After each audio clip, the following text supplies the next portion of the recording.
ये कहानी काका कालेलकर द्वारा लिखित कठोर कृपा का मूल भाव और सारांश है। चारों भाई किसी शहर में एक अच्छे रईस आदमी के घर काम करने वाले थे। उनके भाई बंधुओं ने उन्हें ठगा था और इस वजह से वे गरीब हो गए थे। गरीबी लगातार बढ़ती गई और साथ ही वे बहुत कमजोर भी हो गए। आखिर में उन्होंने शर्म के मारे अपना सामान बेच दिया और एक सज्जन के पास जाकर रहने लगे, जिन्होंने उन्हें सहारा दिया। सज्जन के घर के पास उनका भाई कुंजड़े का काम करता था। अब चारों भाई उसी की कमाई पर पल रहे थे। एक दिन कुंजड़ा भाई पेड़ पर चढ़कर फलियां तोड़ रहा था कि अचानक नीचे गिर पड़ा। कुछ समय बाद एक दूसरा कुंजड़ा भाई, जो हमेशा फलियां बेचने जाता था, उसी परिवार का मेहमान बन गया। एक दिन दिवाली पर कुंजड़ा भाई रिश्तेदार बनकर आया था। उसे उन लोगों की खराब माली हालत की कोई जानकारी नहीं थी। भोजन तैयार होने पर तीनों भाइयों ने न खाने का बहाना बनाया। केवल छोटा भाई मेहमान के साथ खाने बैठा। जब बूढ़ा मेहमान खाने के बाद विश्राम कर रहा था, तब पास में बैठा छोटा भाई हिलोर और भोजन परोसने से मना कर रहा था। 2 बार भोजन कराने के बाद मेहमान को उनकी गरीबी का एहसास हो गया। वो सोचने लगा कि भूखमरी के बावजूद भी ये लोग काम धंधे की चिंता नहीं करते हैं। रात 10 बजे कुंजड़ा जागा। बड़े भाई ने फलियां मांगी तो कुंजड़े ने उस दिन की मजदूरी के पैसे दिए।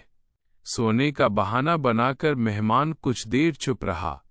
कुंजड़े के चले जाने पर चारों भाई गहरी नींद में सो गए।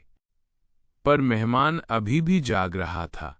उसने सोचा कि प्रतिष्ठित खानदान के ये नौकर जवानी में झूठी बनावटी इज्जत का ढोंग कर रहे हैं।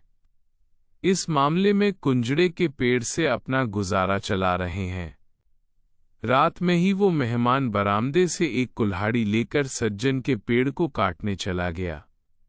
पेड़ को काटकर वो नीचे गिरा दिया और सोने के कमरे में चला गया।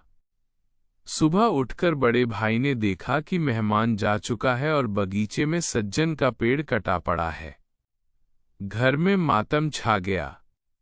बुढ़िया ने कहा कि वो मेहमान पहले जन्म का दुश्मन था। परिवार का एकमात्र सहारा भी समाप्त कर दिया गया। बड़े भाई ने बुढ़िया से कहा, अब गुजारा करने के लिए कहीं काम धंधा ढूंढना पड़ेगा। जब तक वो खाना और पुरानी इज्जत बचाए हुए थे, वे उसी बस्ती में चारों भाई अपनी इज्जत और ईमानदारी के लिए प्रसिद्ध थे।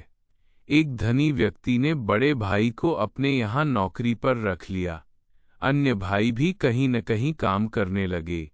1 साल बीत गया, पर चारों की माली हालत पहले से अच्छी हो गई। अब उन्हें खाने पीने की चिंता से मुक्ति मिल गई। दिवाली पर मेहमान फिर उनसे मिलने आया। उसने बहुत प्यार से सज्जन के पेड़ काटने की बात स्वीकार की। उस कठोर कर्म के पीछे उसका उद्देश्य ये था कि छोटे भाई भी वास्तविकता जानकर मेहमान को उचित सम्मान दें। मेहमान ने विदा करते समय कहा कि सज्जन के पेड़ को काटकर उसने उनके आलस्य और दुर्भाग्य को काट दिया, हमारी किस्मत को बदल दिया। संभव है तो अब ऐसा ही हो। क्या आप चाहेंगे कि मैं कहानी के पात्रों के बारे में बताऊं?